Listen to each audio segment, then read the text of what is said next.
Ladies and gentlemen, coming to you live from the Lucky Dog studio in a hidden location somewhere in the upper Midwest of the United States of America, it's a brother making his own way but with all the wrong opinions.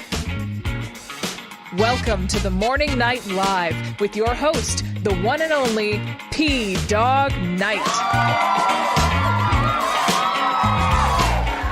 Oh my gosh, that was silence the whole damn time, wasn't it? Good morning, everybody. Welcome to the Morning Night Live. I'm your host, Marty, also known as P-Dog Knight on the internet. Oh no, that wasn't off. Was it off? Was there music playing? I have no idea. I thought it was playing. Anyway, hi, how y'all doing? It's, what's today? Wednesday, hump day on the Morning Night Live. And, I even put the wrong screen up. Let's put this screen up because this is what the show's going to be about. Oh, you did hear stuff. Okay, that's good. This is what the show's going to be about. The Michigan primaries were yesterday. And there's something interesting really happened in the Michigan primaries. And so a lot of people are talking about that. But there's other things people are talking about. So we'll do that and more after we say hello to everybody. Let's put my face back up there. All right, here we go. Let's say hi to those in the chat. First in the chat, obviously, in Rumble, Mr. Avocados Diablo gets the bell. And also, good morning, Jimmy Das Hotep. And our good friend TC is in the house. Nice to see you back again. Oh, nice to have you here. First in the chat over on YouTube, Mr. Avocados Diablo is the Johnny on the spot. Also, good morning, Kara Soldier, Tyre Alexander, the gentleman, Mitch. Whoops. Hammer time. All right. I don't know what happened there. Also, good morning, Jimmy Das Hotep, TC, Simon Wolfwood, another guy, V. Also, good morning, too. Jesse Leon's in the house, and Nano, what's up? Welcome back. Zombie Teddy's here. Good morning. Patio Furniture. Jesse, did I say Jesse Leon? I did say Jesse Leon, but I said it again. Also, hello to Lord Stanhope and Attack Alpaca. And is that and Woodcutter? It looks well. There's more than that here, but a lot of you haven't chimed in yet. But I'm sure you will. Also, I want to thank Tyre Alexander for sponsor of the day. Dropped a small bullet in the tip jar, and that makes you.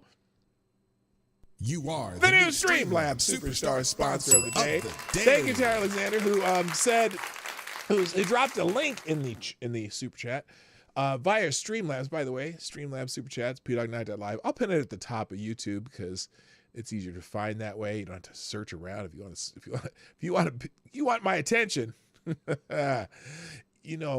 Things with green and old dead presidents work very well for me. Anyway, Tyre says, let's get that blood flowing. P, I have two more for you. Well, let's do this one and see if I can get through it. But that'll be after we get over the trending topics. We'll get to that. Anyone else showing up? JB's in the house. Nice to see you, JB. Welcome.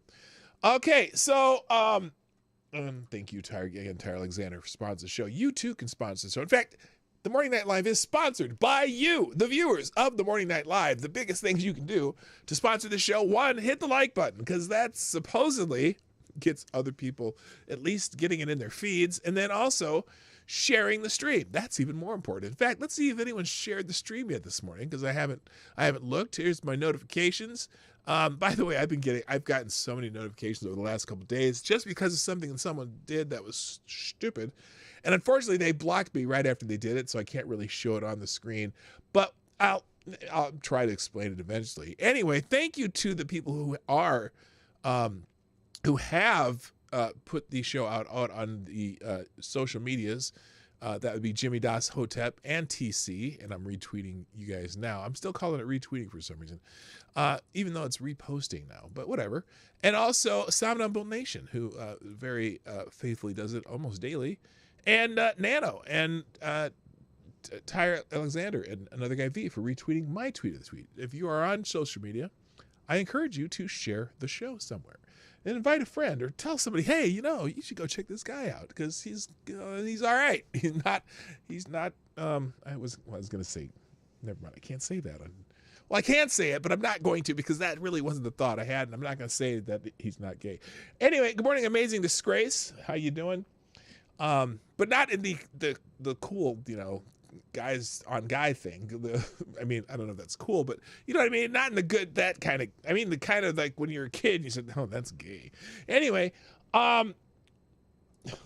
what's wrong with me?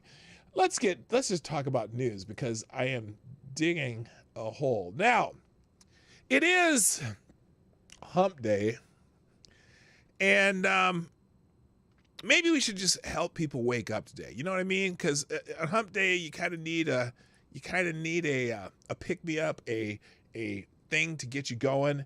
And so I'm gonna take a chance today on this and start you with we'll start with the wake up call on hump day. Everybody get up! You gotta wake up, get ready to get that blood moving, pump your arms and all that stuff, moving side to side. Here we go. Yeah! Get out of bed, bitch, go. Yeah! Get out of bed, bitch, go. Yeah! All right, let's do it. Yes! Yes! Hell yeah! Come on now! Okay, enough of that. Okay. Okay, happy hump day. That actually goes on for another 25 seconds or so, or 30 seconds, but I'm going to stop it. I'm going to stop it right there. It'll be in the links. In fact, I'm going to put a separate link for that one. If you need a new alarm clock, I want to put that. I might actually put that on my phone. Hello, Special Can Acid. What's up? I may put that on my phone because that would be that. I use my phone as my alarm, and I think that would be a great alarm. Gotta wake up, bitch, get up. You know what I'm saying? All right, so anyway, it is hump day. Happy hump day, everybody. Now let's talk about some news items that are just, these are in random order. They're not in order of importance or anything like that. But we'll just do them. FedEx Field is trending. Now, if you're a Washington Redskins fan, yes, I refuse to call them Commanders because I grew up with the Washington Redskins. Apparently, FedEx Field is no longer in Washington, D.C. And not that they tore it down or anything, but apparently FedEx has decided to end its stadium naming rights deal with the Washington Commanders. The Redskins, 2 years early, depriving the franchise of roughly $15 million in remaining revenue.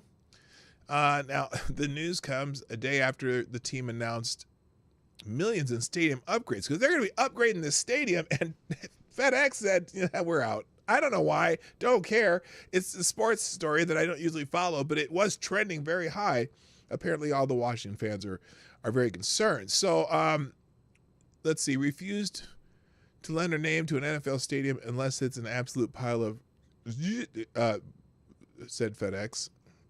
I don't know what that means. Hello, Anonymity T2. I'll be back is in the house. Okay, so whatever relevance that has to your life, I salute you. Okay, moving on. Other things trending. Texas Panhandle. There's a big wildfire in the Texas Panhandle going on right now. Texas Panhandle wildfires have sparked a disaster declaration, including a nuclear plant evacuation. The Smokehouse Creek fire has since spread from northern Texas into northwestern Oklahoma. The governor has declared a disaster declaration for 60 counties. I didn't even know this fire was happening. Easy for me to say, You know the thing. Anyway, Texas Panhandle wildfires are giving me serious Maui vibes. Not good. The fires are quickly approaching a nuclear weapons facility. Oh, a nuclear weapons facility? Pantex? Just like they drew it up. That's concerning. I thought they meant like a nuclear energy, whatever. That would be any better. It's nearly grows to nearly 800 square miles, the second largest in state history. And in fact, just in, NASA says there's a small chance. Wait, what? Wait a minute. Wait, listen to this. Okay, I just scrolled up on this topic. So this guy says casual. Texas Panhandle wildfires are approaching a nuclear weapons facility and a U.S. spacecraft conveniently hurtling is conveniently hurtling towards a Russian satellite like something out of a shitty Netflix movie. Nothing to see here. So he also highlights this. Just in, NASA says there's a small chance a U.S. spacecraft could collide with a Russian satellite at 1:30 a.m. Eastern time. This was 9 hours ago. I don't know if it happened. I haven't heard anything yet. If a collision occurs, it could create significant debris at an altitude of about 373 miles. Now, I haven't seen anything this morning about that actually happening, so maybe maybe that didn't happen. Anyway, here's look, here's a report. Looks like ABC World News. Way to the scene, and here's Maria Villarreal now. Her report from Texas. Tonight, howling winds and thick smoke filling the skies in the Texas Panhandle, with 4 major wildfires burning out of control. Look how quick it's spreading. Oh my gosh. Hey man, 4 or 5 trucks. We can't hold it. Get out of there. Let's pull out. We got too many spots. It is really bad. The entire city of Canadian, northeast of Amarillo, surrounded by flames. Authorities tonight saying there are no exits out, asking everyone to shelter in place. But it's burning up all around it. It is ripping it towards Scottsacre. Okay, I'll leave it at that. Obviously, it's a bad scene, and when I make sure that you think good God thoughts or pray or whatever you do for the people in that area. And let's hope it doesn't hit that facility. You know what I'm saying? Hello, Diesel Dick and Sully 209 over on Rumble. And also, good morning, Shrapnel and Ravon Harris on YouTube. Welcome to the show. So anyway, lots of people talking about that AP story. I'll put a link to the AP story in here. Wildfire grows to second largest Texas history. And approaching your weapons factory. So if you want to read more about it, there it is. Also trending, Fat Joe is trending. Now, if you don't know who Fat Joe is, Fat Joe, I think he was a rapper who I think in the early 2000s or whatever. And there's a lot of people, Democrats in particular, are really mad at Fat Joe. Why? Because Fat Joe, the rapper and legendary shoe collector icon, had the gall to show a pair of Trump shoes. He got a pair of Trump shoes. Breaking rapper Fat Joe said he couldn't resist. Sounds like the big hitting of a really bad story. Said he couldn't resist getting Donald Trump's sneakers despite not liking him. Fat Joe is a sneakerhead, and it proves that Trump is part of all cultures. And this year, the urban culture has been supporting him vehemently. Okay, that's Dom Luker saying that. And I don't, I like Dom, but he is hyper, he's a hype guy. But here it is. So here's Fat Joe. And even though he's not a Trump fan, he had to get his hands on Trump kicks. So here's what Fat Joe talking about that on TikTok. Here it is. And this is someone replaying it, but whatever. Why? If you collect art, do you really know what Basquiat was into? Do you know what Andy Warhol was into? Any of these artists that you was into? You love the art. And he loves the shoes. They're I rare. guess they separate art from the person. Now me as a sneaker collector, I had to get my hand on the Trumps. He's a sneaker collector. Look, I don't know what it there. They're a limited edition shoe, and if you're a sneaker collector, you damn right you're gonna get one of these. Good morning, Now What Studios. My friend Woo's in the house. Good morning, burning the ships. No, they're burning a lot of land though in Texas. Anyway, so yeah, They think I'm fronting. But listen, give me the Trump, man. Give me the Trump, man. They think I'm fronting. But listen, I have for those of the uninitiated, he said frontin', which is well, here, let me translate since I'm a black man. That means they think that he's messing with you. He's not messing with you. Okay, that's for the never mind. You probably knew that better than I did. Thousands and thousands pair of sneakers. When everybody flipped on Kanye, I went and bought the 2 most exclusive Kanyes ever. First of all, they got him. No, I ain't doing all that. Just give me one of the sneakers. I'm not. Just show him the box first, what it says. Friends and family, there's only 50 of these. I gotta get my hands on them. So apparently there's only Once 50 again, that say friends and family. I'm not a Trumper. Anyway, so, okay, you get the point. He got the shoes because he's a collector. Well, there are people who are mad and very angry and really was just pissed off that Fat Joe had the gall to get some damn Trump shoes. And I'll just scroll down here. Here it is. So here we go. Fat Joe gets Trump sneakers and tells everybody. Fat Joe Trump sneakers. What is this guy going to say? What's he? Okay, so Fat Joe shows off the Trumps on his live, claiming it's just because he's a sneakerhead. Which I said before, this means you're really not a sneakerhead because they're not that great of sneakers. This just shows that you're basic and you're a hack. Okay, in New York they do it all the time. They hold the line on mediocre restaurants. So just because they were exclusive and hard to get doesn't mean it's a good product. Okay, so there you go. There's one man who's not happy. This one, Fat Joe explains himself after buying the Trump kicks. Here's one. So Fat Joe got Trump shoes because he's a sneakerhead, but he's not voting for him. But you're promoting his product? Nigga, he threw rolls of paper towels when your people needed help during that hurricane and you're promoting this shit. Okay, dipshit. He threw rolls of paper towels because he was actually there in Puerto Rico where people were suffering and people were like, yeah, throw me some paper towels. But he sent so much aid to Puerto Rico that the government of Puerto Rico stole and put in some warehouses and shit. Shut the fuck up. Here it is. But now some people, I laughed though because I saw Mark Dice talk about this morning. Or was it Mark Dice? Or was it Tatum? Oh no, it's Tatum. Tatum was talking about how Fat Joe's a legend. Okay, Fat Joe's not exactly a legend. He was very popular for a minute. Okay, and people know who he is because he produced a lot of people. He's not a legend, okay? But anyway, this person's Whitney Houston is a legend. Michael Jackson is a legend. Jay-Z is a legend. Lil Wayne is a legend. Fat Joe. So anyway, people hating on Fat Joe for this shit, and it's just funny. It's trending, and I talk about it. So there you go. Moving on. What's next here? Roadster's trending. Apparently Tesla is about to develop a new roadster. Right here, Tesla teaming up with SpaceX to build the Tesla Roadster, a sports car that will hit 0 to 60 in less than 1 second, according to Elon Musk. This is mind-blowing. How do you keep tires on a car that goes from 0 to 60 in less than 1 second? I'm not so sure.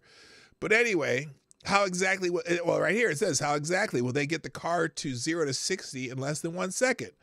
With the SpaceX rocket thruster option package, according to Musk in a previous post on X. Tesla is aiming to unveil the Roadster at the end of the year. I think it has a short shot at being the most mind-blowing product demo of all time, Musk said. For comparison, the fastest accelerating production road car in the world is the Rimac Nevera electric hypercar. The car hit 62 miles an hour from a standing start at 1.85 seconds. Two of the videos below are real footage of the Roadster, and two others are animations of what it would look like. So anyway, I don't know. Do you need a car that goes 0 to 60 in 1 second? Now, I know the electric cars have crazy acceleration because, I mean, did it, by the way, any of you, have any of you had, when you were a kid, you had slot car racers, you know, they had the little trigger there and they had the little electric track, the two electric things, and you put the car in there and then you hit the thing and that car goes off. It's because electric cars have instant power versus, what do you call it? Internal combustion engine still has to have some track into the what do you call it? The drivetrain, right? But so electric cars are just like you hit that and it's instant. But yeah, rest in peace to the car behind the Roadster. Yeah, exactly. Best car ever, Michael Keaton's Batmobile, the one with the F-16 engine. Yeah, that was pretty cool. I don't know. You know, a friend of mine from college has the Tesla model that looks like a bubble, and he some of my other friends went riding with him, and they got up to like 90 miles an hour in about 4 seconds, and they said it was the scariest thing you've ever seen. And I don't necessarily want a car that goes 0 to 60 in 1 second, but you know, it is what it is. Interesting or not. All right. Did I ever put that on the screen? I probably did. Did I show you this? This is the here it is. Here's the Tesla. Okay, that's so apparently this is the animation, what they're thinking it's going to look like, which is actually kind of ugly. I don't like the look of that. Anyway, all right, let's move on. What do I got next here? You did see it. Okay, I wasn't sure if I even put it on the screen. Lauren Boebert is trending, and because of something a family member did, and I'm gonna take you. This will be the Daily Krasenstein, because as usual, Ed Krasenstein has a very stupid going about this incident that happened with Lauren Boebert's son. And so let's just show you the logic of Ed Krasenstein. Wow. Will Republicans now demand Lauren Boebert be impeached? Will they support the release of her son's private laptop publicly? Lauren Boebert's 18-year-old son, Tyler Boebert, was arrested yesterday after a string of vehicle and property thefts. He is facing 22 charges. His charges include criminal possession of a financial device, first-degree criminal auto trespass with intent to commit a crime, criminal possession of ID documents, ID theft possession and with intent to use, contributing to the delinquency of a minor, theft. Are Republicans going to make a big deal out of this for the next 3 years like they did for Hunter Biden? To me, the crimes of a politician's son shouldn't mean anything when it comes to that politician serving. Okay, Ed, you fucking moron. You do realize that nothing that Lauren Boebert's son has done implicated Lauren Boebert in anything. Unlike some of the things that they're concerned about with the Hunter Biden story, as in the possibility of them peddling influence through hiring Joe Biden's son. And also 10% for the big guy. Also for the fact that this young man, Hunter Biden, who's almost my age, had a little crack addiction problem, and probably, there's lots of documents and concerning things about that case that may directly implicate Joe Biden. I don't think this little whatabout that you came up was very well thought out, seeing as Lauren Boebert, no one's claiming Lauren Boebert had anything to do with her son doing car thefts, unless she was driving the getaway vehicle. So, Ed, you are a fucking moron, but this is why Lauren Boebert's trending today. So anyway, I thought you'd appreciate that. Boy, he's stupid. But anyway, please give Lauren Boebert's family the same decency and respect at this time of crisis as she and the rest of the Republicans have given to Hunter Biden. Again, Hunter Biden is, even if he hasn't committed a crime, which he probably has. Well, we know he's committed at least one crime, because he was having sex with underage hookers and smoking crack. But and also he disposed of a weapon illegally. But hey, that's exactly the same. And the fact that his dad's name was in some of the documents, hey, 10% for the big guy, that's worth an investigation. So anyway, but some people are just overjoyed with the fact that, Lauren Boebert's son, this is Mike Singleton, in fact. He's one of these Dem operative counts, kind of like the Krasensteins. Lauren Boebert's 18-year-old son, Tyler Boebert, arrested with 22 charges filed against him, including theft, criminal trespassing with intent to commit crimes, and criminal possession of financial devices. Oh, well, he didn't elaborate on it that much. Oh, there's a good one. This dangerous illegal immigrant was arrested in Rifle, Colorado on 22 charges, including several felony charges relating to a string of property thefts. Oops, that's Lauren Boebert's criminal son. He's not an illegal immigrant at all. My bad. Yeah, okay, so here's a good idea. Since we have our own native-born criminals, and which one might happen to be Lauren Boebert's son, I got a great idea for you there, dickweed. Let's not import any more criminals. How about that? Catch me outside. How about that? Good morning, Green Badger Outdoors, and those ain't real, dude. Nice to see you. And Anna's in the house. Nice to see you, sir. All right. There you go. Question: why do I care about shoes people buy? Yeah, I don't. It's just the fact that they're mad at because Fat Joe might have supported Trump by having those shoes. Actually, he got them for free anyway. He didn't even pay for them. All right, Walter Reed, the medical center in Washington D.C., the military hospital, is trending, and that is because President Joe Biden to undergo annual physical exam at Walter Reed. I'll put the Hill article up here. Biden to undergo anal. Okay, I almost read that too fast and said anal physical exam, which is not really in my wheelhouse. But anyway, President Biden will get his annual physical exam done Wednesday, the White House said, as questions about his age and ability to serve a second term hover over his reelection campaign. Well, I got a prediction about this. I guarantee you that the doctors at Walter Reed, Walter Reed Medical Center in Maryland, I guarantee you that they are going to say that Joe Biden is the epitome of health, that he's sharp, he's smart, he's physically fit, and everything's perfect about him, and no brain aneurysm ever will slow him down. That's what they're going to tell you today. Or whatever they tell us, if they tell us. The president's last physical exam was February 16, 2023, when his doctor wrote Biden was a healthy, vigorous 80-year-old male. Well, okay, hold on. Okay, when you say healthy, vigorous 80-year-old man, okay, does that mean he's healthy, vigorous compared to the average man, or just he's healthy and vigorous for an 80-year-old man? I think it would be the latter. Good morning, Maddie's in the house. How you doing, Maddie? So anyway, but I'm sure Biden, as far as physically, I'm sure he is fairly healthy, whatnot. It's not about his physical health. It's about his mental health. And that's where we get concerned.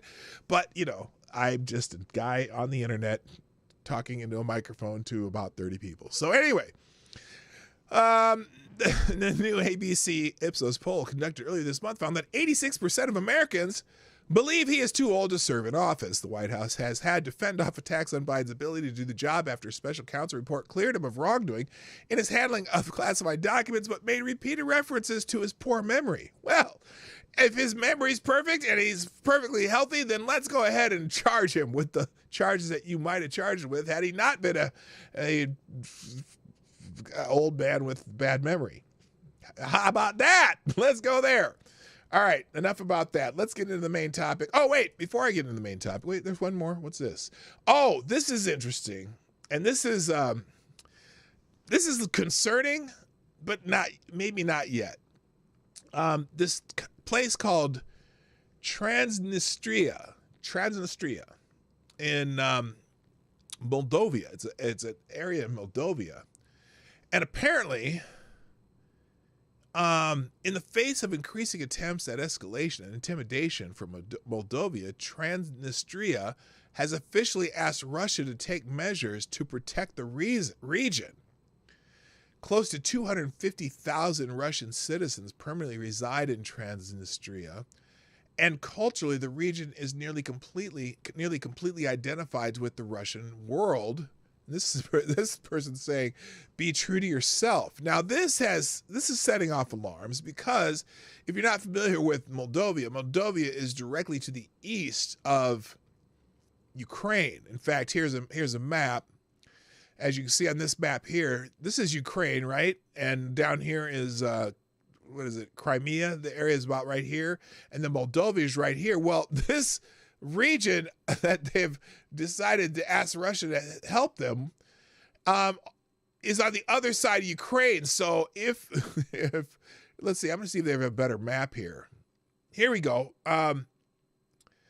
So here it is. So Russia over here, you can see. Then you got Ukraine. This is all Ukraine. This is the Donbass region that Russia is currently fighting over with Ukraine. They've already taken Crimea down here. And now on the other side of the Black Sea, you got Moldova. This section called Transnistria has asked for Russian help. 250,000 Russian Transnistria. Okay, thank you. I don't know. I'm it's not my I don't know anything about this shit. Just heard about it this morning. So Transnistria has also asked for Russian help, kind of like the people of Donbass. So are the Russians now going to go in here through Odessa and hit Moldova? It has people rightfully concerned. Now, in fact, let's do the other Krasenstein. That should never quote me on saying that again. Breaking Transnistria has formally requested assistance from the Russians against Moldova. To all the people who said that Russia would stop at Ukraine and that we should just let Russia run over Ukraine as it is not our problem. No, okay, dickhead. It's not what people are saying. But what I'm saying is perhaps the Europeans should step up and take care of this more than we should. It's not our responsibility. But he's saying Putin will not stop. He will continue taking land and pushing his influence into Europe. Not supporting Ukraine basically tells him it's okay. Transnistria shares 454-kilometer border with Ukraine. The border is about 166 miles of rivers and 593 miles of land. So anyway, that's concerning. Hello, Rodline. Yeah, not Transgenderia. No, Transnistria. The region in Moldova, which is on the eastern edge of Ukraine. So not a good deal. Anyway, so that's why that's trending. All right, let's get into the news. First, we'll take Tyre's this godforsaken thing that Tyre sent me. And this is just something that's happening in the British top university. Britain's top university says that saying, quote, the most qualified person should get the job, end quote, is a microaggression, according to the British top universities. So here it is. Britain's top universities warn staff and students that saying the most qualified person should get the job is a microaggression. Russell Group universities, including the University of Glasgow, have issued guidance and even provided training courses to educate you on how to eliminate microaggressions. And again, in some parts of the Great Britain, microaggressions are against the law and you could be jailed for them. So let's be very careful. Guidance from the Scottish University alongside the Engineering Department of Imperial College London insisted that using the phrase was discriminatory. Glasgow University guidance is the latest advice from their anti-racism campaign, and the university explained that the phrase ignored the idea that race plays a part in life success. Top universities said that other examples of microaggressions, subtle and thinly veiled everyday forms of discrimination, could include telling people that everyone can succeed if they work hard enough. Oh my God, that is blasphemy! We know that is not true. You will be held down if your skin is darker than Homer Simpson. Okay, and that is, here we go. So the university suggests that the statement meant that some people only get their job to tick a box or fill a quota.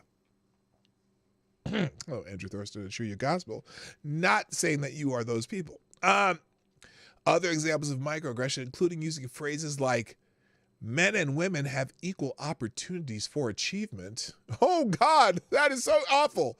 And positive action is racist. When they say positive action, that is the across the pond term for affirmative action. Newcastle University warned students and staff not to respond to discussions around police brutality with white people get killed by police too, the Telegraph reported. Oh my gosh, they do not want you to say anything that might have a factual basis. These recent statements and guidance were revealed by the Committee for Academic Freedom. Oh my, well, isn't that special? So the Committee for Academic Freedom is telling you things that you should not say and shall not say, or be whipped with a wet noodle and a spaghetti noodle. A group of academics worried about the erosion of free speech on campus. These are people who are worried about free speech, or are they? I get concerned. Oh, it was revealed by the Committee for Academic Freedom. There you go. Okay, this is a good group. I thought they were a bad group, but they are truly concerned about free speech. Dr. Edward Skidelsky a philosophy lecturer at the University of Exeter and director of CAF, was alarmed by these statements and expressed fear over lack of free speech on university campuses. He said, by campaigning against questioning and denial, these universities are advocating an uncritical acceptance of statements in the various undefined areas that they refer to. The effect, again, is to undermine a culture of free inquiry. Well, I think he's correct, so maybe I shouldn't have been so quick to judge the Committee for Academic Freedom. Chris McGovern, chairman of the Campaign for Real Education, said, it would seem that the woke virus has infected universities in a major way. It is cowardly. Universities are supposed to show their intelligence and reason, and they are disapplying their intelligence and reason in order to pursue a woke agenda. Chris McGovern, chairman for the Campaign for Real Education, said, it would seem that the woke that's the same damn sentence. Did they write it twice? Yes, they did. And the universities were contacted for comment, but I don't know if they actually said anything. So they got a list of the worst culprits for figures show university ratings of the Civitas Index, which I have no what the Civitas Index. I don't know what that is. Anyway, Tyre, thank you. Thank you for providing that little bit of fresh hell, and hopefully what is it called? The something for academic freedom. I hope they prevail. Committee for Academic Freedom. Okay, let's get into the main topic today. The Michigan primaries yesterday. And now there was, well, I was going to say there's no real surprise. Donald Trump actually crushed the Michigan primary last night, according to Travis from Flint, who is from Michigan. He says Donald Trump absolutely crushed the Michigan primary last night. He had 140,000 more votes than Joe Biden. Now, again, they're not running against each other in Michigan, but they're just saying how many people came out to vote. Now, I would say that is a little bit, I'd say that's a little bit misleading, okay? I don't know if many people would come out to vote in the Michigan primary if Biden weren't the only main candidate. You know what I'm saying? Like, it's a kind of a foregone conclusion that Biden is the nominee, but more people came out to vote for Trump in the Republican primary, which was still a little bit contested slightly. I mean, I wouldn't say it's a contest, but I'm just saying there's other candidates that are getting votes, and one of them being Nikki Haley, who has been, marginally successful on this, okay? But he said, I believe people waking up after this administration has absolutely destroyed America. People are sick and tired of illegals being out before Americans. Can Trump get 100 million votes? Well, who knows? Who knows? If conservatives and Republicans actually go to the polls and vote for him, then sure he can. But Joe Biden, the Democrat side, that was a surprise. Now, Joe Biden got 80% of the vote, okay? 80% of the Democrat vote, which you would think he'd get more than that, right? You'd think he'd get a lot more. But the big story, though, was that there were over 100,000 uncommitted votes in the Michigan primary, which is a big warning sign for Biden, says Brett Baer. As you get to the general election, they're going to look at the vulnerability there in Michigan, as well as the union vote, which has trended toward Donald Trump. So here's Brett Baer's take on this. We'll talk now about to the Democrat side here. There's this uncommitted vote that seems like it's fairly significant. Your thoughts? It is. It's significant. I mean, right now at 14%, this uncommitted vote is led by Rashida Tlaib. Dean Phillips got 2.8%. And others who are protesting the administration policy on Israel and the war with Hamas in Gaza. Again, we go back to some of these counties just very quick. Let me just stop here. I'm going to stop Brent here. So what happened in Michigan is there's a huge Muslim population, particularly in Dearborn, Michigan. And there was a campaign being led by Rashida Tlaib and other people in Dearborn to vote uncommitted in the Democrat primary, knowing that Joe Biden was going to win the Democrat primary anyway. But they hoped to get 10,000 uncommitted votes in Michigan. They ended up getting over 100,000. Michigan Democratic primary election results. Biden wins the Michigan Democratic primary, but 618,000 whatever votes, 81.1% of the vote. 100,960 people voted uncommitted. Marianne Williamson got 22,000 and Dean Phillips got roughly 20,000, which I'm surprised because I didn't even know Marianne Williamson was still running. In fact, she had already suspended her campaign and she still got 22,000 votes. But the idea that 100,000 people voted uncommitted is wild. And part of it is because last night, the Michigan primaries brought a welcome surprise. As of this morning, over 100,000 Democratic voters had chosen uncommitted instead of casting votes for Biden. So here's the story in Reason magazine. Last night, as we said that, instead of voting for Biden, roughly 100,000, up from roughly 20,000 uncommitted in each of the last three Democratic presidential primary races. This means that Biden won 81.1% of the vote, while uncommitted won 13.3%, with 98% reporting.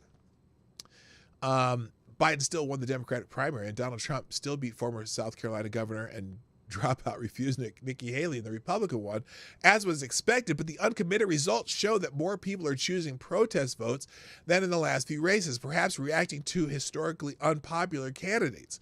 Biden versus Trump, the 2024 race, historic number of Americans don't want, declared CNN. Of course, in Michigan, there are other issues at play, and here we go. With a massive Muslim population, more than 300,000 total, the uncommitted votes can also be read as a repudiation of Biden's support for Israel in its war against Hamas following the massacre on October 7th. In fact, there was a campaign supported by Representative Rashida Tlaib to mobilize Democrats to cast protest votes against Biden for his handling of the war in Gaza. Other groups, like associations of Armenians pissed off by the administration's support for Azerbaijan, also supported the effort. Trump won the state by just 11,000 votes in 2016 over Democratic candidate Hillary Clinton, then lost the state 4 years later by nearly 54,000 votes, to Biden. Organizers of the uncommitted effort wanted to show that they have at least the number of votes that were Trump's margin of victory in 2016 to demonstrate how influential the bloc could be. So it was a very organized thing. And in Dearborn, which is also trending, Biden lost Dearborn by 50 points. Democrats found a bunch of... Okay, that's a joke.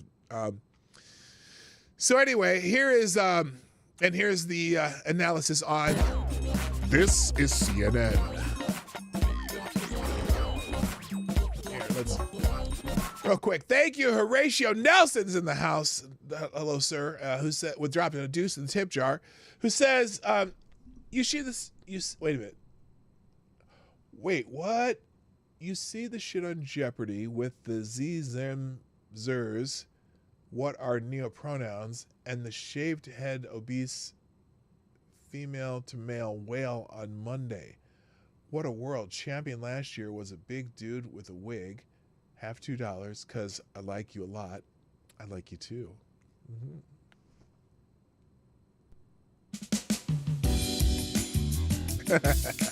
And don't take that as a lot. What? Okay, thank you, Horatio Nelson. No, I did not see it, but I might have to look it up now. In fact, well, here, let's finish this and we'll jump to that because I want to find out what that was. This is what Joe Biden received. Again, forgive me, 1,141 votes. Okay. Dean Phillips. He's having a little trouble there. 54 votes. And uncommitted, make sure I get this right, 3,700. So this is in 3 votes. So that's a wow. If you look at it this way, this is 23%. And this is 75%. So he lost by 50. He lost by 50 points in Dearborn. That's in Dearborn. So they were committed to their uncommitted vote. So there you go. So that's kind of wild. Let's see, what's the other one here? Speaking of Marianne Williamson, by the way, Marianne Williamson, who had suspended her campaign, well, she's back. Here's Marianne Williamson.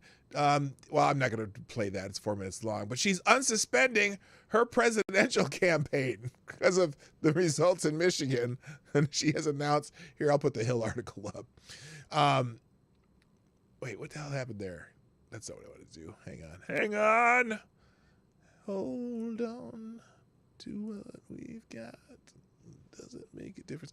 Author Marianne Williamson announced Wednesday that she is unsuspending her presidential campaign, claiming that American voters are watching a car crash in slow motion with the current candidates. Hey, I have an important announcement to make. Hi, Marianne. As of today, I'm unsuspending my campaign for the presidency of the United States, Williamson said in a video posted on X, the platform formerly known as Twitter. The long-shot Biden challenger announced that she was suspending her campaign in a video 3 weeks ago. She acknowledged in a Wednesday video that she dropped out because I was losing the horse race. Yeah, no shit. But something so much more important than the horse race is at stake here, and we must respond. So she came in second. She came in third behind Uncommitted. And oh my gosh, in her video, the author called Trump a fascist who must be defeated. Oh my goodness. She's so, stunning and brave. So anyway, she's jumping back into the race. All right. All right. Put a 1 in the chat if you're excited that Marianne Williamson's back in the race, and put any other number if you're not, or if you could care less. All right. So anyway, the big news, the big takeaway is, yes, Trump did win the Michigan Republican primary handily, 65.6% of the vote to Haley's 30.2%, with an estimated 9%. That was just with the 9% of the vote tallied. I don't know what the final numbers are, but someone named Ryan Brinkley says he's suspending his campaign for the presidency now. Who the hell is that? Or Brian Binkley. And offering my endorsement and unwavering support for the President Trump, I would like to thank my family, friends, and campaign team, 80,000 plus financial supporters, and the hundreds of volunteers. Has anyone ever heard of Ryan Binkley? I haven't. All right, there you go. Anyway, so Trump won handily, and Uncommitted, a surprise second place finisher in the Democrat race. Again, Biden wins the Democratic primary in Michigan amid the challenge of Uncommitted. God. So anyway, and also I think polls show that Donald Trump leads Joe Biden in 7 out of the 7 swing states. Former President Donald Trump is leading President Joe Biden in 7 out of the 7 swing states. A series of surveys from Emerson Polling and The Hill found the surveys examined the potential and increasingly likely matchup between Trump and Biden in Wisconsin, Pennsylvania, Nevada, Michigan, Georgia, Arizona, and North Carolina. The surveys found that Trump is leading Biden in every one of those states. In a head-to-head matchup, Trump leads Biden by 3 points in Wisconsin, 2 points in Pennsylvania, 6 points in Nevada, 2 points in Michigan, 6 points in Georgia, 3 points in Arizona, and 3 points in North Carolina. Now, again, it's a little early to be counting the chickens before they hatch, but hey, chickens, maybe the chickens will come home to roost. I'm just thinking of chicken cliches. What's for dinner? Chicken. Thank you, Horatio Nelson, dropping another deuce in the tip jar. By the way, Horatio Nelson, you are the new Streamlabs Superstar sponsor of the day, now at $4. Can anyone beat that? I don't know. We'll find out. Here's the Jeopardy clip. Okay, Jeopardy clips because they're hard to find. Okay, let's see what we can do here. We got Jeopardy clips. We're gonna. Oh, that's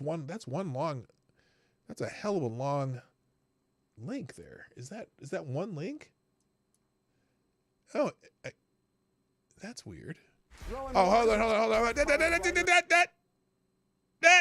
Hold up. Hey, what the hell is this? Why did that do that? Oh, I see. Telegram. See, I'm not a Telegram person. So we'll stop that. Here's the YouTube clip though. Here's the YouTube clip. Let's see full screen here. Fit this on here. There we go. All right, so this is what he was talking about on Jeopardy. Rowan Ward is a chart. Oh, wait, hang on. Rowan Ward is a chart caller, writer, and editor from Chicago, who in their first Jeopardy appearance battled no less than Matt Amodio, having their sights going into Final Jeopardy. Now, wait. You finished in 3rd place. What did you do with your winnings? Well, I had $1,000, and I'd actually, before going on Jeopardy, told my close friends to call me Rowan. Okay. Wait a minute. You see this? Give me a second. I got to read what he wrote here. See this?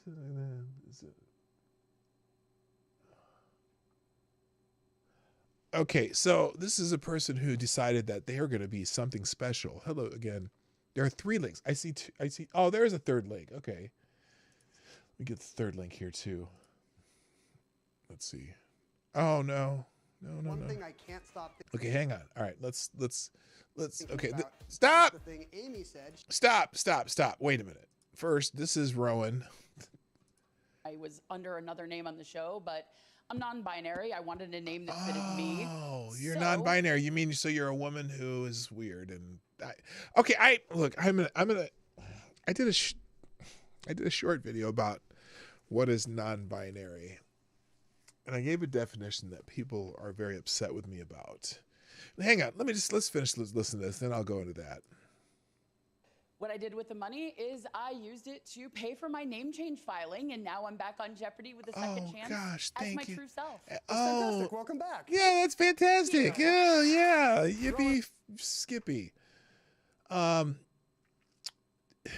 It's you can barely hear the clips. Oh, I'm sorry. Let's see if I can remedy that. No, headphone 100%.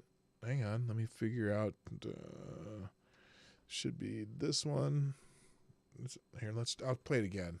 Ron Ward is a chart caller, is that writer, better? and editor from Chicago. That's as loud as it'll go. Who in their first Jeopardy appearance battled no less than Matamodio, had him in their sights going into Final Jeopardy. Now, you finished in 3rd place. What did you do with your winnings? Well, I had $1,000, and I'd actually, before going on Jeopardy, told my close friends to call me Rowan. I was under another name on the show, but I'm non-binary. I wanted a name that fitted me. So what I did with the you're a money woman who is calls your I name used yourself it Rowan. to pay for my name change filing, and now I'm back on Jeopardy with a second chance as my true self. That's fantastic. Welcome back. Thank you. Rowan Ward is a chart caller, so writer, and yippee for editor Rowan. from Chicago. So now that's Rowan's true self, whatever that. I mean, look. Oh my god.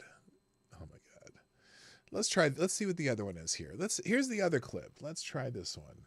This is also on Jeopardy. Let's see. The thing I can't stop thinking about is the thing Amy said she thinks about before the start of every show. The lyrics to Lose Yourself by Eminem. Oh, that's right. This is the person who won Jeopardy. Amy, who is a male to female transition. Okay, I'll just leave I'm going to leave the clips in the links today. I don't have the time for it. I do actually, but I'm not, you know what I mean? I just can't do it. So anyway, the thing that people are upset with me about though was my I did a reel or whatever script on non-binary. And so here's what I said. I only gave part in the video that I put in the video I put on the YouTube Shorts and Instagram Reels only had the first part of it. So here's the entire thing. The term non-binary is part of a current trend among a segment of society where people on the edge of the social strata, so people out there on the edges that maybe don't fit in or feel they don't fit in, can gain attention and protected status and gain group identity because they become part of the LGBTQIA2S plus community by claiming to be something other than their physiological sex.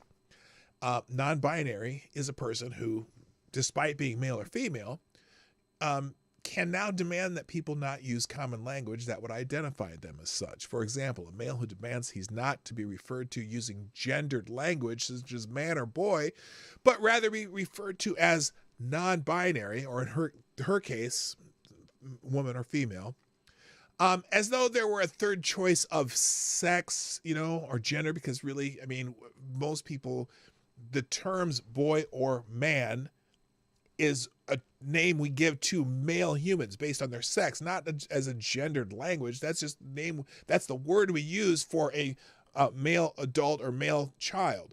And woman or female is just a name we use for a male adult or female adult or female child. That's not gendered language. That's just what the English language for those people of those sex are. But they think that there's a gender is a separate thing, so that there's a third gender. or multiple genders based on whatever you call people. So anyway, and again, it's also ironic because people claim to not have a gender by claiming a new gender.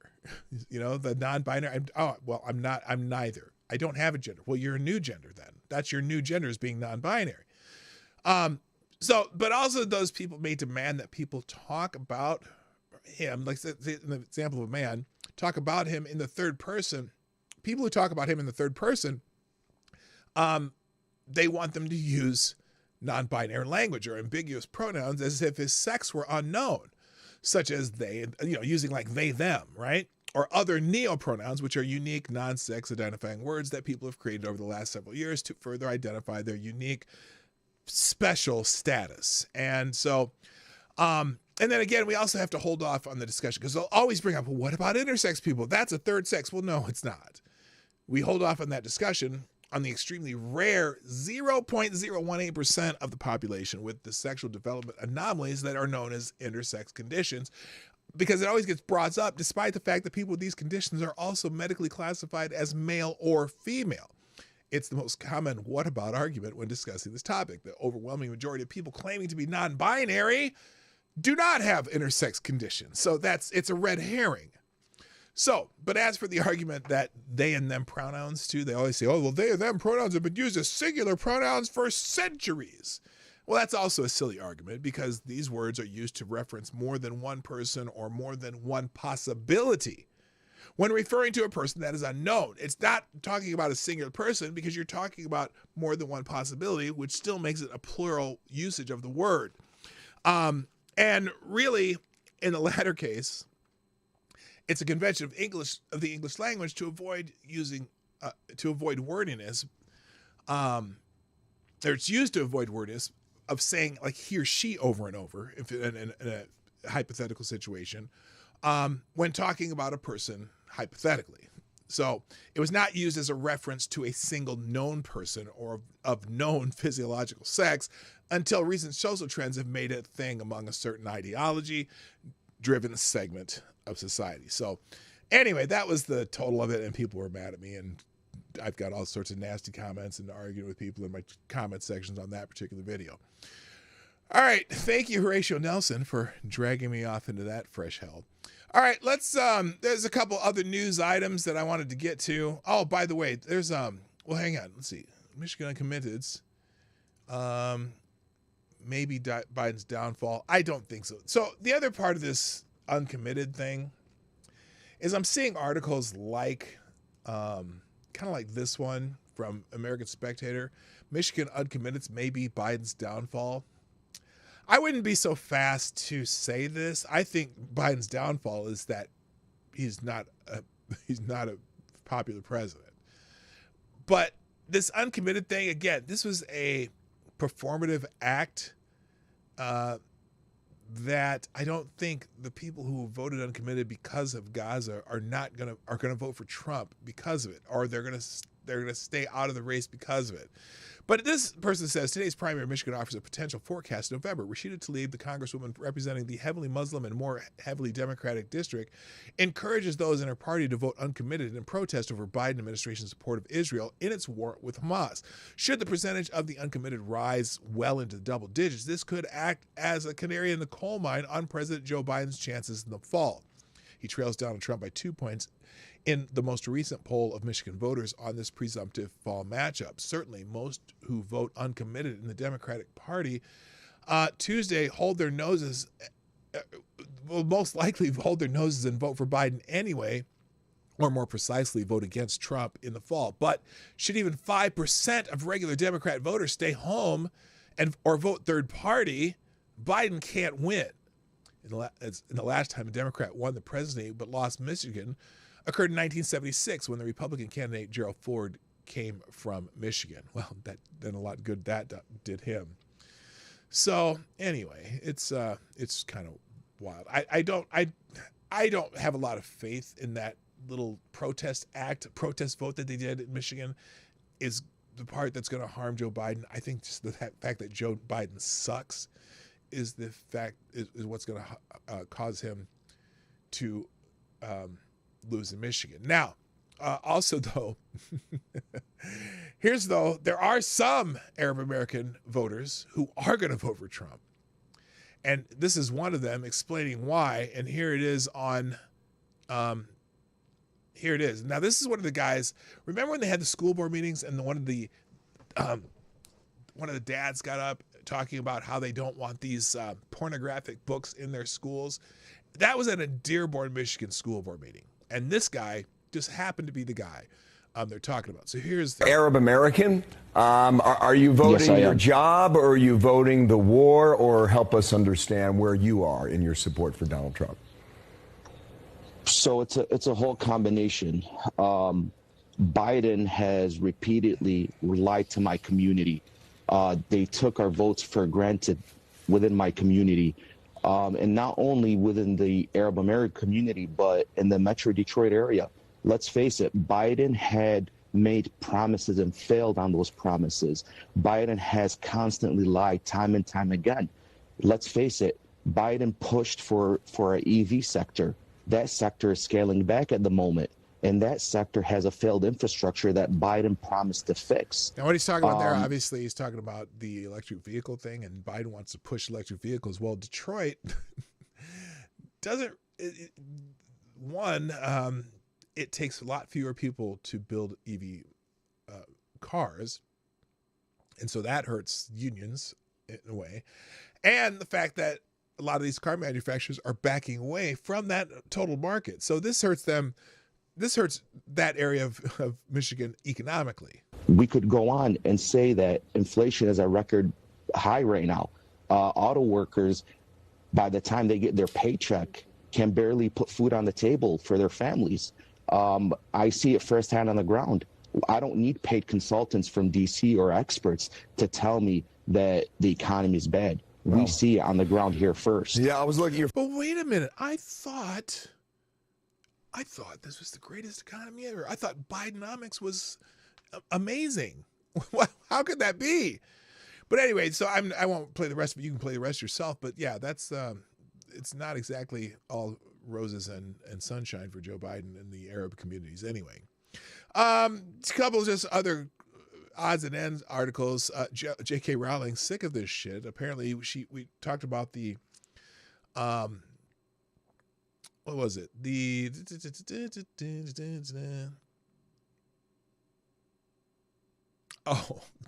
So the Sky News article where they said the woman filmed herself killing a cat and then putting it in the blender. Then that same woman also murdered somebody and got arrested for murder. And that was a male human being that actually did that.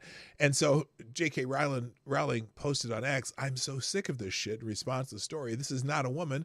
These are not our crimes." And of course, everyone all the gender theory people who hate J.K. Rowling are really mad at her. So that's an article about that if you want to read more about it. In PJ Media, there is... oh, gosh, did you see this? Winsome Earl Sears, the lieutenant governor of Virginia, called a state senator, sir, trans woman state senator, and all hell broke loose. That I said something that upset Senator Rome. Oh, this is that's just the apology. So anyway, transgender identifying state senator in Virginia had a hissy fit after Lieutenant Governor Winsome Earl Sears referred to him as Sir. State Senator Danica Rome, a man who identifies as a woman, stormed out of the chamber after making a parliamentary inquiry to Earl Sears. "Madam President, how many votes would it take to pass this bill with the emergency clause?" he asked Earl Sears, who was presiding over the chamber. "That would be 4/5, Senator," Earl Sears replied. "And what would be the exact number for that, Madam President?" "Yes, sir, that would be 32. "Oh!" A triggered Rome quickly relinquished his microphone and stormed out, and the chamber was forced to go into recess twice.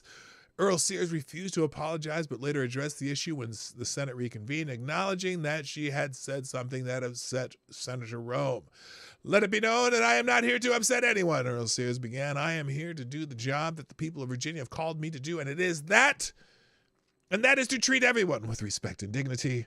I have myself at times not been afforded the same respect and dignity, but in this body, and as long as I am president of the Senate, and by the grace of God, I will be treated with respect and dignity, and I will treat everyone else with respect and dignity. So, and she said, I've called a lot of people, I have called people not by their names, but by everyone else's names. She continued, indeed, I have just put the Senate at ease in the name of the House. It is never my intention to make anyone offended, and I hope that others would consider that they would try not to offend me as well.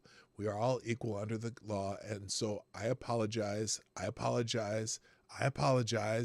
I would hope that everyone would understand there is no intent to offend, but that we will also give each other the abilities to forgive each other. So anyway, that was her.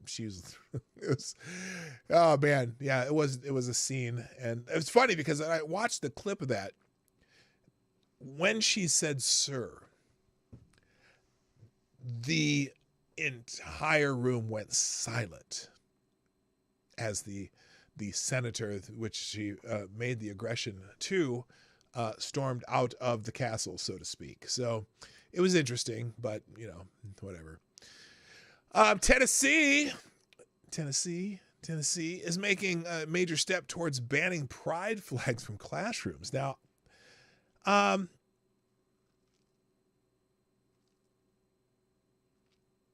support it in the sense that why are we flying any flags other than our country's flag or a state flag? The Tennessee State House passed a bill on Monday that would prohibit the flying of any flag other than the American flag and a few other official flags in public school classrooms. Legislation that was sparked by the prevalence of pride flags in recent years. The bill, because the pride flag is just about who you're fucking, isn't it? Pretty much. I mean, I don't know why it's important for a teacher to decide they put on the wall, hey, I'm fucking something else other than the procreative type thing. I don't want the teachers who are whores putting up a I'm a whore flag either. You know what I mean? The bill states in part that it is prohibited to display a flag other than the following on or in a public school: the U.S. flag, the official Tennessee state flag, a flag that cannot be disturbed or altered pursuant to the law relevant to Tennessee heritage protection, as in the POW/MIA flag, and several other flags that are acceptable to fly in schools. The bill, introduced by Republican State Representative Gino Bulso, passed with a 70-24 vote along party lines. Bulso also brought the bill forward as a result of constituent parents who were concerned about flying of LGBTQ pride flags in class, reports the Tennessean. On the House floor, Bulso rhetorically asked if parents had the right to teach a particular set of values to their own children. If you have parents across the state who want to instill in their children values represented by the pride flag, they are certainly entitled to do that, he said. On the other hand, if you have parents who want to instill values in their children that are not consistent with the values represented in the pride flag, they have the ability to do that. A companion bill in the state's Republican-controlled Senate is expected to be voted on this week. If it passes, it will head to the desk of Republican Governor Bill Lee. So, there you go. Whatever. Let's see. What else I got? I'm almost done here. Let's see what else was on the thing. I got to get rid of this. I don't need that. Remember we talked about how Catherine Herridge, the CBS News reporter, had her files confiscated by CBS News? Well, apparently they have returned her files after the uproar that caused. We recently highlighted the story of journalist Catherine Herridge, who was fired by CBS News, after which the network seized her confidential files. Herridge had been working on stories that might be negative for Joe Biden and the administration, so people were naturally suspicious and outraged. Now, after public scrutiny, pressure from members of Congress, the network has returned the files, the New York Post has reported. So good. They should have never taken them from her anyway, but I'm sure they needled through them and copied a few things. I'm sure they did that, and I'm sure that no one will cry foul. Whatever. I can skip that one. I already got that, and we'll close this. All right, I had a couple bookmarked things. Let me just double check here, and then we'll we'll close out. Bookmarks, there we go. Bookmarks, TMLK. Oh, now, remember how I had this discussion. I had this discussion when all of a sudden in the in the final year of the Biden presidency, after 3 years of just total border chaos, all of a sudden, my gosh, the politicians have come up with this miraculous border bill that they said was going to stop the illegal immigration at the border. It was going to stop this dead in its track. Biden would close the border. Finally, in an election year after 3 years of disaster, right? Because in an election year, you get a lot of extra little proposals here and there that are supposed to make people feel good about what you're doing for the country. Well, all of a sudden, lickety split after giving over $100 billion and possibly even more to Ukraine. Now they know that people in places like the South Side of Chicago or the South Bronx in New York City are upset with Joe Biden because they're sending all this money to people all over the other parts of the world and not taking care of our own. And I saw this article in the AP that made me think, oh my gosh, they're finally going to do something for Americans. Yes. The Biden administration is now highlighting how federal money is being used to boost public safety efforts. What? The Biden administration is working to show how federal dollars are helping cities and police departments manage crime while also providing for job opportunities for youth in communities affected by violence. Now, this headline has changed. This is not what the headline said before. Before the headline, they changed the headline. Before the headline said, Biden administration is giving $85 million. Did you hear that number? $85 million to create job opportunities in high crime areas. That's what the headline was before. This headline has changed since I bookmarked this. In fact, here it is. This is what it said before on this tweet. Biden administration offering $85 million in grants to help boost jobs in violence-plagued communities. That's what the headline was. The AP has already changed this headline because they knew this sounded like straight ass, especially after giving, what did they put, 56 billion with a B to Ukraine? And they're going to do 85 million in grants to help boost jobs in violence-plagued communities. Interesting. So here's the article. The Biden administration is working to show how federal... Okay. Biden is expected to speak Wednesday afternoon about how his American Rescue Plan has helped Detroit pay for bonuses and hire 200 additional officers. Milwaukee fund crime investigations, and Chicago better focus on community violence and intervention efforts. Doug Emhoff, the husband of Vice President Kamala Harris, is hosting a roundtable later in the day on a whole $85 million in federal grants meant to improve job opportunities for youth in communities affected by gun violence and crime. The president is seeking to show he is tough on crime and compassionate to those communities affected by crime as the 2024 election heats up. Oh, yeah, that's the only freaking reason. Yeah, Sam Adams, or what's that, whatever, the mayor of New York, giving illegals $53 million. And so, yeah, and I'm sure that New York doesn't have as much money. Well, federal government can print money if they want to.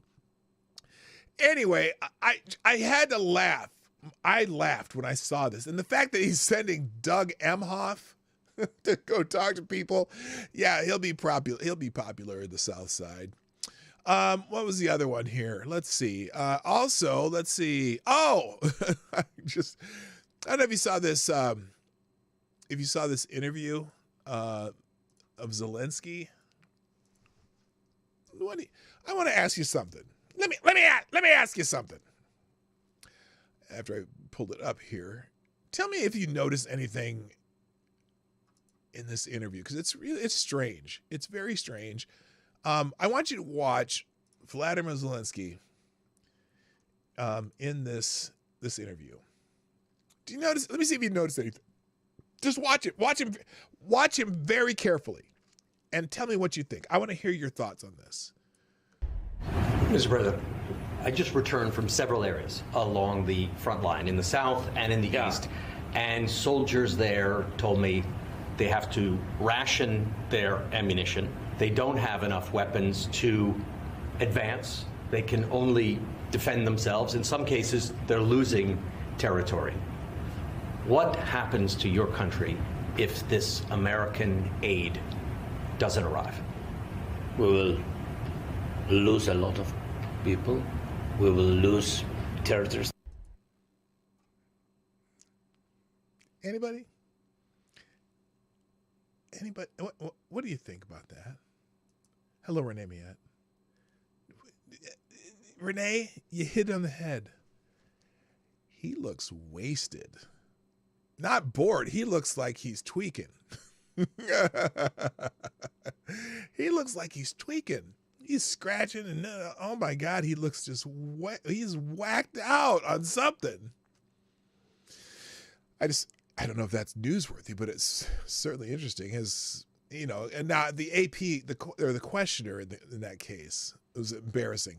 Well, we're an American news agency. We're going to ask you, well, how would you feel if we didn't have enough weapons? Or, it's like leading the question. Well, why should we basically here, we should give you a lot of money, right? Because that's basically what the question was.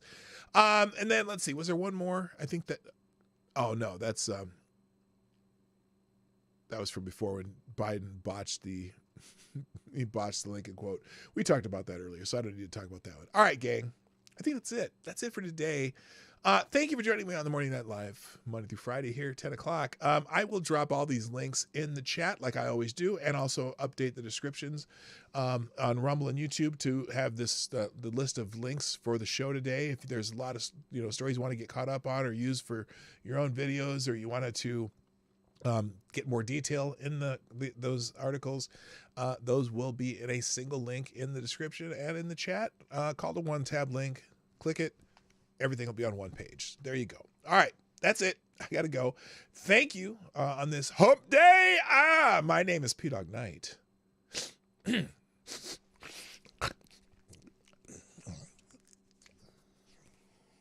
I'm out of here. Bye-bye.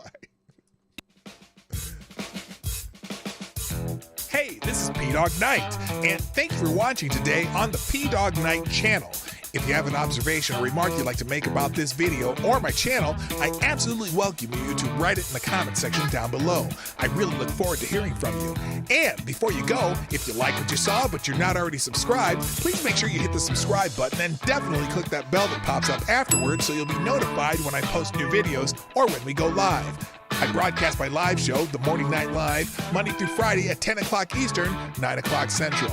A special thank you to all the supporters of this channel who share our videos on social media and who make donations through Streamlabs, YouTube, Venmo, and Cash App, which are all linked in the description down below. Thanks again, and until next time, I'm P-Dog Knight, and I'm out of here.